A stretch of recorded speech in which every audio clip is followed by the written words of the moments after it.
Hi, and welcome to yet another very special edition of the Working Songwriter Podcast, where the tables are turned. They've been completely turned, and a very special artist and a friend of mine is going to come on the show here and interview me a little bit. And the occasion for that, of course, is the impending release of my new album, Nation of Heat Revisited, which is a reimagined full band version of my acoustic debut album, which came out, gosh, at this point, 10, 12 years ago. I'm getting old, you guys, is my point. Our very special guest today needs no introduction. She is known from her wonderful solo career, wonderful records like Young Man in America. She's known from her Tony Award-winning folk opera, Hadestown. She's known for her folk supergroup with Josh Kaufman and Eric from the Fruit Bats, Bonnie Light Horseman, who I believe she's on the road with right now. Please welcome to the show, Anais Mitchell. Anais, how you doing? Hey, Joe. I'm good. You're right. I'm on the road with Bonnie Light. We're in Newport, Kentucky right now. Newport, Kentucky. And how's the tour been so far? It's been great. We're like most of the month we're opening up for Bon Iver. So It's these beautiful like outdoor venues, and like their band is just gorgeous. Like, I mean, they always have been, but especially this lineup, and like the crowds are beautiful. And so it's like mostly we're doing that, but then we're also kind of like trying to squeak in some little headlining shows where we can. And so we've done 5 or 6 of those. That to me is kind of like the ideal tour, to be out there playing like these huge support slots, but also doing some club dates in between that are your own, and you get to stretch out. Like, it sounds like a very well balanced tour you got going on there. It's been pretty fun. We're out here with a full band. We have JT Bates on drums and Michael Libermento on bass, and I've got my 2-year-old and her nanny with us. So, and we're on a bus. It's like kind of like feels like glamping. You know what I mean? That's really interesting. I've heard of people going one way or the other, like leaving the kids at home with their partner or bringing the whole family on the road, but you guys divided and conquered with your kids, huh? Kind of how we have to do it. Our kids are so far apart. I mean, I know you have a lot, like all in a row, right? But ours are, my older is going to be 9, and I have a 2-year-old. So there's, quite the space. Yeah. No one ever tells you about the struggle that the developmental age difference is. It's like you can watch a 9-year-old and you can watch a 2-year-old, but a 9-year-old and a 2-year-old, they might as well be like a fish and a tiger. Yeah.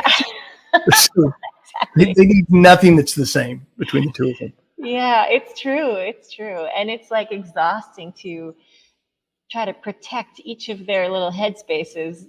One of them wants to play blocks, the other one wants to read a book, and they always want to get in each other's way. Yes. Yes. And everyone wants mom's attention too. Well, look, I'm going to play you this song. You were familiar with this album many years ago when it came out, the original version of this album. And that's why I wanted to play this version of it for you, because it's, as you're about to hear, it's vastly different. Can't wait to hear. Awesome.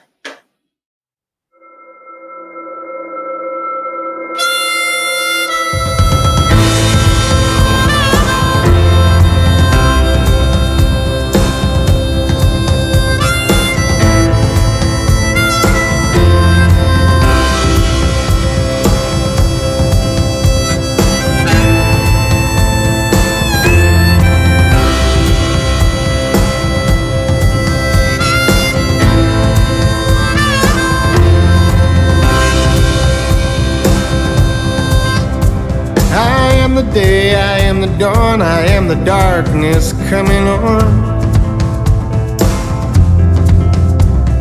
And I am once, I am twice, I am the whole, I'm just a slice. Some call me gone, some call me here, none are wrong, none are near. I am right now, I am back then, I will return, don't ask me when.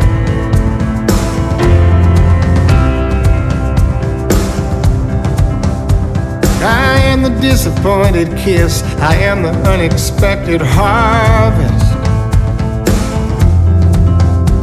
I am the old Kentucky home, I am the son who runs the farthest. I have done wrong, I will do wrong. There's nothing wrong with doing wrong. And I'm faith, I am belief, except for when I'm not. I am the teeth of champions, I am rust and water rise.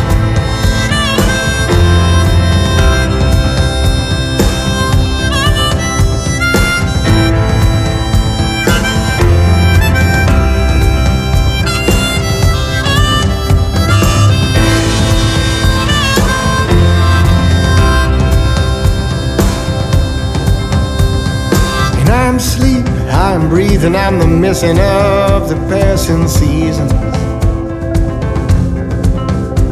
I am the brush, I am the strokes, I'm sickness come to the best of folks. I am renewed, I am just made, I am unchanging.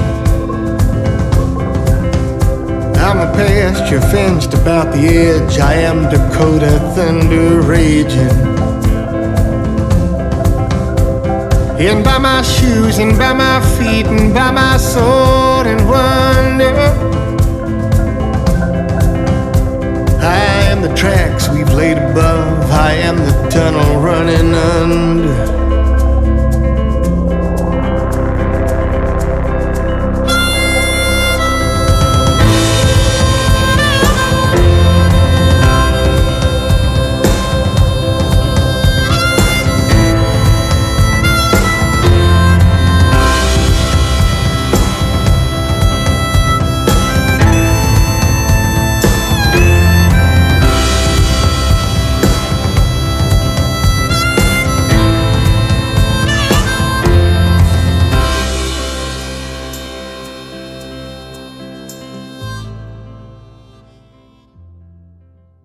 There you have it.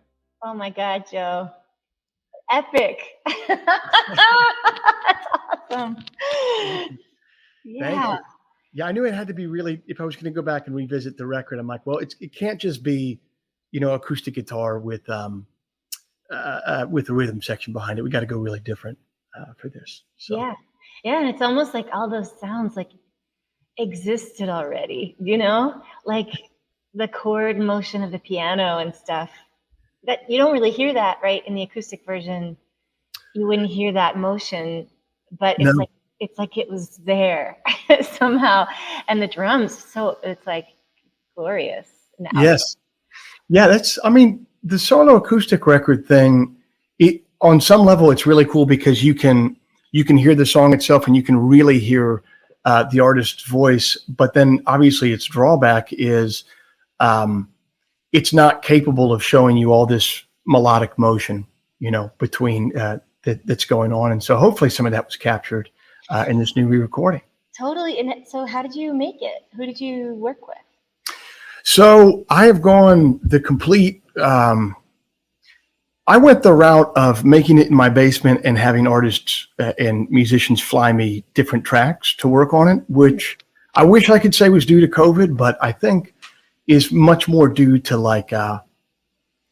my inability to give people very direct notes when I'm face to face with them in a session. I get it. I totally get it. Do you know what I'm talking about? And this was just much easier because they would just fly me takes, via Dropbox. And if I didn't like it, I would just press mute and that was the end of it. You know what I mean? Yeah. So it allowed me to be a little bit more vicious than I'm able to be face to face. Yeah, totally. That's what. How are you? Sorry, I'm in a venue like lounge right now. There's someone coming through, but it seems like all is going to remain quiet. Yeah, totally. I've had that experience, and I think oftentimes I would look to a producer to take care of that stuff because it's enough of your headspace to just be how do I deliver the song, and then to also be trying to communicate with people about a thing that's almost impossible to communicate about. It's super tricky. It is. Can I ask you about the song itself? Yeah. I remember opening up for you one time at a college. I can't remember, maybe upstate New York. and Yes. we're hanging out in a car, I want to say, afterwards. And I was like, how did you write? I think I was asking about Hymn 101. Yeah. I was like, how long did that take you to write that? And you were like, 15 minutes or so, some incredibly like short span of time. And I kind of couldn't believe it. But I get it because I've had that experience, but I also, like 90% of the time, it's not like that. And it's slow and it's trying to find the right image and trying to find the right line. And I wondered if this one was the same, if it came really fast. This one took a lot longer to build, and it was just, I was, as you can probably tell from the song, a little too enamored with Walt Whitman and Leaves of Grass when I wrote this song. It might be a bit of a rip, but that's all right. He's probably in the public domain by now. So Absolutely. But yeah, so I was very enamored with that, and I just had notebooks and notebooks where there was many different versions of this song, and this was kind of a fun one to write, and I'm glad it took a long time because it was normally and I'm sure you know this, like when you spend a long time working on a song, it's like kind of agonizing, like by definition, because it's taking so long. And this was a weird one where it did take a long time to write, but maybe it took so long to write because there were so many different options and it was fun, and I didn't want it to end. You know what I mean? Yeah, I love that. Totally. And it's like, obviously because of its title and, the content of it, but it's related to that other song for you. Yes, it was. I think it's speaking to the same spiritual questions for sure. And so I don't really know, like intellectually now, what that connection would be between the two of them. But I do know, as you mentioned, they're like, to me at the time when I was in the headspace of writing those songs were brother and sister. Yeah, totally. There's something about, I feel like in both of them, like you kind of embodying these archetypes. I don't know about that, but like, and maybe like there's a certain time, like you're younger, it's like a moment where you're like, you, I don't know, I'm just picturing myself at that age, because you're in maybe your early 20s when you wrote that stuff. Yeah. Mm-hmm. 21. Yeah. 20, yeah. Isn't there such like a moment of like, you haven't looked down yet? Like early 20s, you just channeling like, yeah. And it's like, there's no like second guessing it. It's just like, this is, you're stepping into the fullness of like, yes. I am a young poet fucking person. Is it okay to swear on this? Please, we insist on it. We require it. Yeah, I mean, like, I think what you said there, it's like not just embodying a archetype, like the whole song is like this list. It's this litany of archetypes. And I think at that age, what you're talking about there is you're still at an age, in one sense, where you haven't looked down. So, you're Peter walking on the water before he looks down and realizes he's walking on the water and falls in. But in another sense, you're also, you haven't had to delimit yourself yet. You know what I mean? Like someone who hasn't, as you get older, you start making a lot of choices, and those choices are what you become. Like they define you. And in your 20s, it's really cool to not have made any of those choices yet, and you have all these options available. If you keep your options available much later into life, it kind of becomes an uglier scene. Someone who hasn't made any choices, 35, 40, 45 years old, that gets to be a bummer. But in your early 20s, it is like a special time because you haven't made any choices yet, really. So you haven't delimited yourself, but also you don't have to at that time. Like life doesn't require that of you yet. So it is this special time of pure possibility, like possibility and possibility only, Yeah, totally identify with that. And so like, what is it like for you now, the age we are now, returning to this material, and like, do you feel like you embody it in a different way? I wonder if there's different lines that resonate, I found that to be true for me, but. Yes. Well, so the thing is, I've been singing these songs the whole time at concerts, so I really live with them a lot, and I've definitely had that experience over time where different lines jump out at you. I think the main thing that was different about this recording process was, okay, so when you're in your early 20s, you have all this potential, but you also don't know how to fucking do anything, right? Like, you haven't learned anything yet, right? And so what was cool about coming back and doing this, it's like, all right, well, I'm in a different stage of life now where there's still plenty of potential, but it's not the same as it was. I'm a different person. Things have been delimited. I've made choices in life. I am who I am. But what is really cool is I have much more facility as an artist, as a guitar player, as a singer. I have a lot of friends who've been doing the same thing with their instruments. You know what I mean? So it's a lot different to call a drummer who's been drumming for 20 years than it is your 22-year-old buddy who's been doing it for 5 years. You know what I mean? So I think that's what was most different for me. It was really a chance to, it's like, okay, I know this material very well, like the back of my hand. I love it. And now I can just really let it rip with the stuff that I've learned for the last 15 years. Yeah, amazing.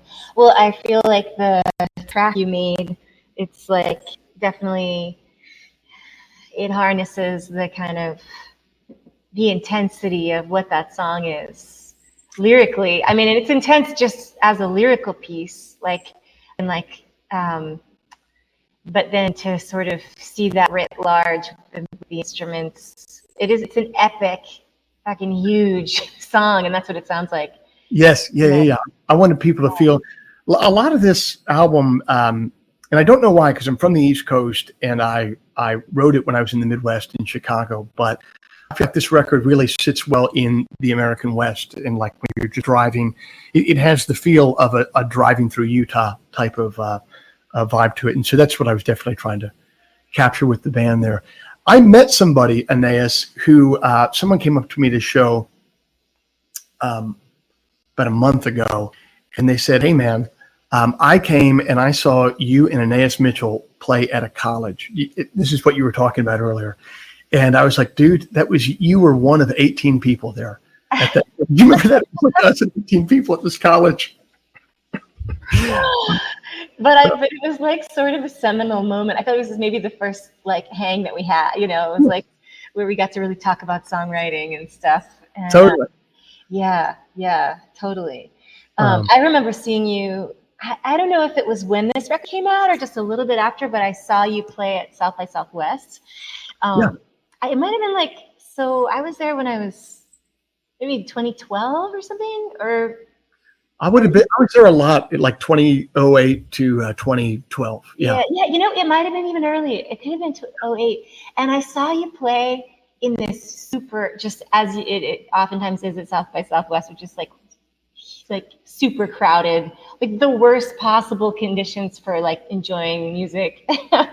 And there was, you know, you unplugged, like you could barely hear you coming through the PA, but you unplugged from the PA and stood at the edge of the stage and you sang, just you and harmonica and guitar at the edge of the stage, and the whole bar got quiet. It was really like powerful. It was one of my old Carney tricks. It worked. It's a good one. Well, listen, I'm thrilled you came on the show. Thanks for taking the time to listen to the new tune. And I hope to run into you. You're always on the move. I'm sure I'll run into you somewhere. You're always on the road with one of your projects. So. Yeah, I hope we'll cross paths in real life. And I'm so excited for you. Excited for the release. Sounds awesome. Thank you so much. Anais Mitchell, thanks for being on The Working Songwriter. Peace. Thanks, Joe.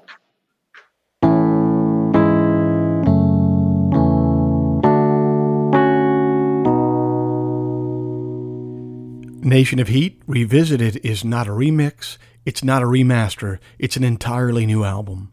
A full band reimagining of my acoustic debut featuring members of The Killers, My Morning Jacket, Jason Isbell's 400 Unit, and many more.